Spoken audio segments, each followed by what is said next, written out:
특목자 사고가 그럼 왜 이토록 주목을 받냐? 예를 들면 이런 지표 때문이죠. 서울대 수시로 합격하는 합격자 수를 고등학교 유형별로 위에서부터 쭉 나눠보면은요, 톱 30에는 없어요. 그러면은 일반고가 처음 나는 게 뭐 상문고, 공주 사대부고, 서울고, 뭐 우리가 들어본 명문고등학교들인데, 자, 이런 경우가, 자, 대신 수시입니다. 정시 아닙니다. 수시로 봤었을 때는 10명 이상 보내는 학교가 거의 없고, 그런데 뭐 예를 들면 서울예고 특이하지만 서울과고, 경기과고, 하나고, 대전과고, 인천과영, 그 다음에 한과영, 그 다음에 대구과고, 외대부고, 그 다음에 광주과고. 여기 안 들어가 있지만은 뭐 민사고라든지 뭐 이런 데는 이제 사실은 학교가 좀 작아가지고 인원이 좀 적었을 수는 있겠죠. 자, 그래서 이런 경우가 오히려 지금 상황이라면 내신 부담이 없어지지 않냐? 그럼 이게 더 강화되는 거 아니냐? 이런 얘기가 있는 거죠. 근데 누가 생각해도 그렇거든요, 지금. 내신에 불리한 요소가 줄어. 그러니까 쉽게 말하면 이 학교들의 1등급이 다 늘어나는 건데 지금. 그 애들이 지금 어쨌든 10%가 되는 거잖아요. 그러면 걔들이 불리할 게 뭐가 있어? 내신조차 그렇게 좋아지는데 이거 어떻게 반박할 거냐는 거죠. 그러니까 일반고에 내신이 더 좋은 애들이나 뭐 낮았던 애들이 그럼 비교과가 더 좋아서 얘들을 이길 수 있겠어? 지금 현재로서는 여기에 대한 답이 없죠. 그래서 지금 특목고 자사고가 올라간다고 지금 판단하고 있는 거잖아요. 그 다음에 수시 정시 경쟁력 뭐 이런 거 좀 이제 디테일하게 그럼 수시가 좋은 학교, 정시가 좋은 학교 좀 나눠볼 수 있지만 예를 들면 과거 영재고 쪽은 사실은 정시로는 대학 가기 어려우니까 그럼 정시는 어디가 유리하냐? 정시가 특목자 사고가 과연 유리한 거냐? 이런 거. 그 다음에 그러면 진짜 고등 입시 중학생들이 이제 입시를 치르게 되는 거냐?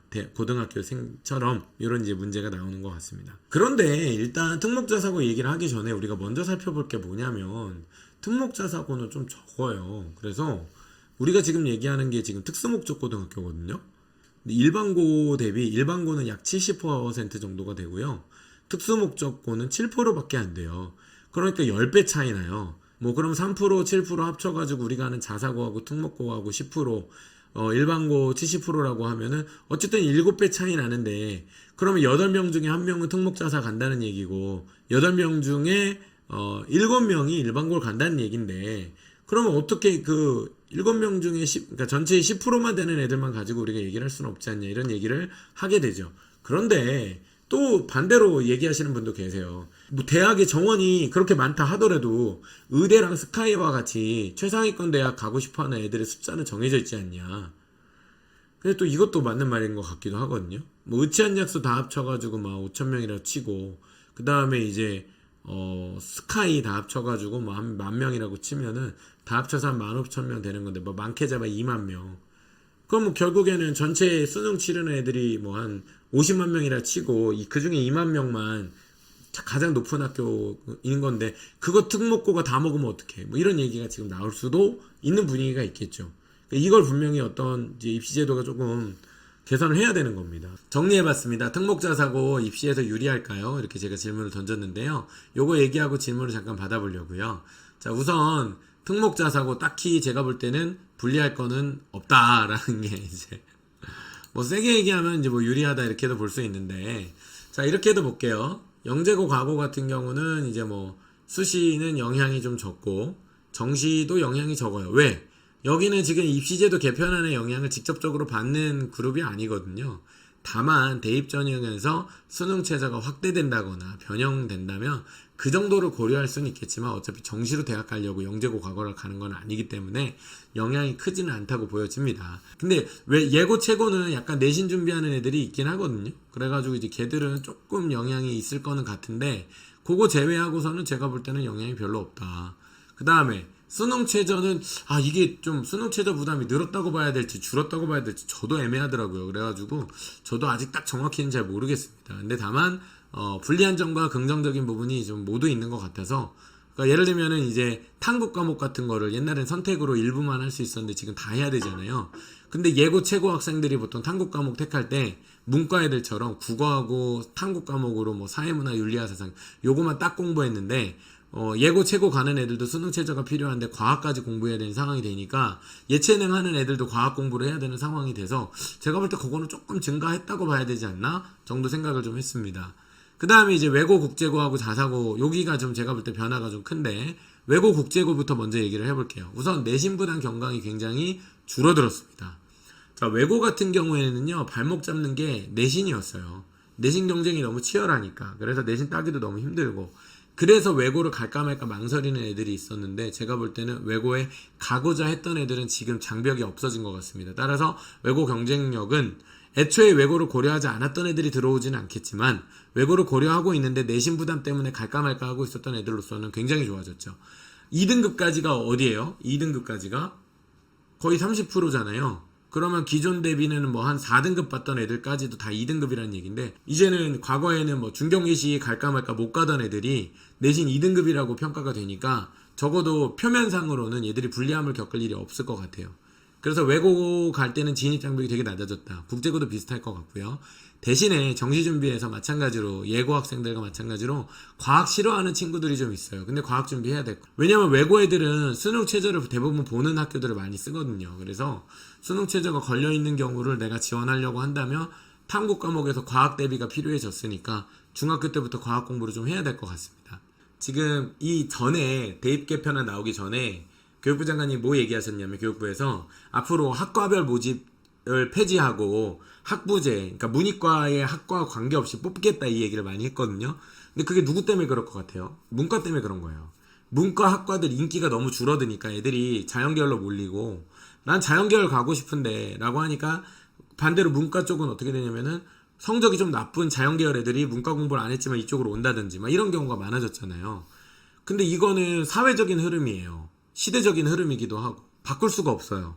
문과로 가는 애들은 자원이 점점 안 좋아지고 경쟁은 좀 약화되지만, 오히려 문과 애들이 조금 자연계열 애들이랑 경쟁한다든지, 문과 학과들은 경쟁률이 좀 하락하는데 자연계열은 점점 높아지는 이런 현상이 앞으로도 계속 유지될 수 있어요.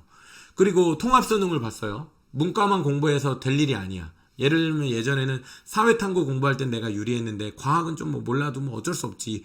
나는 그리고 학통할 거니까 이럴 수 있었는데 이제 그게 안 되는 거예요. 그럼 이 상황에서 대학 입시가 문이과로 나눠져 있으면 어떻게 되겠어요? 문과 애들 되게 불리해져요. 자, 그런데 그래서 통합을 유지는 시켜줬는데, 통합을 아무리 유지한다고 얘기를 해도 그걸 한 번에 바꿀 수는 없잖아요. 한 번에 바꿀 수는 없는데, 그럼 뭐예요? 문과를 학과별로 뽑는 대학들이 남아있겠죠. 그런데 그 문과 학과들은 오는 애들이 대부분은 경쟁력이 좀 약한 애들일 가능성이 높다. 그러면 반대적으로 비교과도 잘하고, 만약에 대원외고처럼 수능도 잘하는 애들이 외고에 많다면 걔들은 적어도 문과 입시에서는 다 휩쓸 수도 있을 것 같아요. 제가 볼 때. 외고가 자사고로 아예 바꾸지 않고 그대로 내비두더라도 대학이 학교 선발을 학과제가 아니라 학부제로 바꿔버리면 외고들의 인기가 그런 의미에서도 올라갈 수 있을 것 같아요. 그리고 저 학교들은 이미 비교과 수준이 엄청 좋거든요. 그래서 제가 볼 때는 외고 국제고가 반사이익을 가장 크게 누리는 특목고의 형태가 아닐까 라는 생각을 좀 해봤습니다. 다음에 자사고인데요. 전사고하고 전국 단위 자사고하고 지역에 있는 자사고 광역형이 좀 다릅니다. 근데 제가 저기서 지금 말씀드릴 거는 좀 전국 단위 부분인데요. 전국 단위 자사고 가기 힘든 부담이 뭐예요? 우리 애는 동네에선 1등인데 그 학교 가서 버틸 수 있을까? 내신 경쟁이. 외대부고 가고 하나고 가가지고 우리가 내신 1등급 2등급 할 수 있을까? 할 수 있겠네요 지금. 비율이 5등급으로 바뀌었으니까요. 일단 내신 부담이 줄어들었습니다. 자, 그러면 잘하는 애들이 어떻게 하겠어요? 많이 지원하겠죠. 야, 내가 과거 기준으로는 9등급제에서 1, 2등급은 못 맞아도 5등급제에서 1, 2등급은 맞지 않겠니? 야, 한번 가보자. 그렇죠. 그 생각 많이 하겠죠. 그러면 좀 잘하거나 잘하고 싶은 애들이 전국 단위 자사고 지원 많이 할 것 같아요, 제 생각에. 네, 그래서 그 학교들은 이미 시스템 많이 가지고 있잖아요.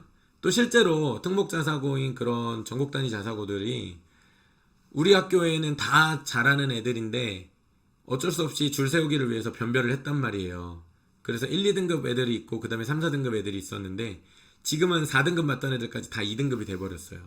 그러면 하나고 민사고 애들이 이제 4등급이 아니라 2등급 달고 대학 입시를 치르는데 대학 입장에서 환영할까 안 할까요? 이런 질문이죠. 불리해진다고 얘기를 하기가 현실적으로 좀 어려울 것 같아요. 아마 이렇게 되면 또 제가 특목자사고 편든다고 보실 수도 있는데, 물론 저는 뭐 특목자사고 좋아합니다. 왜냐면 이제 거기는 좀 다양한 걸 할 수 있거든요. 특히 뭐 민사고 같은데 제가 좋아해요. 왜냐면 민사고는 독서 교육을 굉장히 열심히 하고 토론 교육도 되게 잘하거든요. 인성도 많이 가르치고.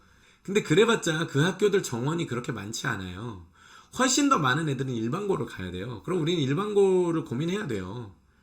근데 하지만 적어도 아주 그 소수의 학교들인 특목자사고가 지금 체제 내에서 특히나 자사고들은 외대부고 아시겠지만 외대고 하나고 애들 얘네들 수능 다 1등급이거든요. 근데 이제는 내신 부담도 없어지는데 수능도 원래 잘해. 그러면은 기회가 굉장히 확대되겠죠. 자, 아직 물론 모든 게 최종 결정이 난 건 아닙니다. 대학 입시안이 남았고 교육부도 입시안을 수정한다고 하니까. 그런데 적어도 이 학교들이 폐지되지 않는 한은, 그래서 조희영 교육감님은 이 구조 내에서 해법을 찾을 수 없기 때문에 특목자사를 폐지하고 교구학점제를 도입해야 된다고 얘기했던 거죠. 어떤 취지인지 아시겠죠? 근데 지금은 정권이 바뀌면서 특목자사고를 유지하는 쪽으로 입장이 바뀌었기 때문에 그에 따라 생기는 리스크는 이렇게 돌아왔습니다. 특목자사고 입시가 과열될 가능성은 저는 농후하다고 봅니다. 경쟁률이요, 이때도 이미 올랐거든요. 경쟁률이 어느 정도 되냐면 전국 단위 자사고들인 외내부고 외대 하나 이런 데들이 뭐 한 3대1 뭐 2.5대1 막 이랬단 말이죠. 지금 내신 5등급제 되면 제가 볼 때 이거는 거의 더블로 다 올라갈 것 같아요. 충분히 그럴 가능성이 있다고 봅니다. 다음에 뭐 과고나 영재고는 그에 비해서 지원 허들이 좀 높죠. 여기는 뭐 입시안의 변화에 크게 영향을 받을 건 아니지만 그래도 소소하게 영향은 있을 것이다. 그래서 어느 정도는 좀 경쟁이 강화될 것 같다 라고 예상을 해봅니다.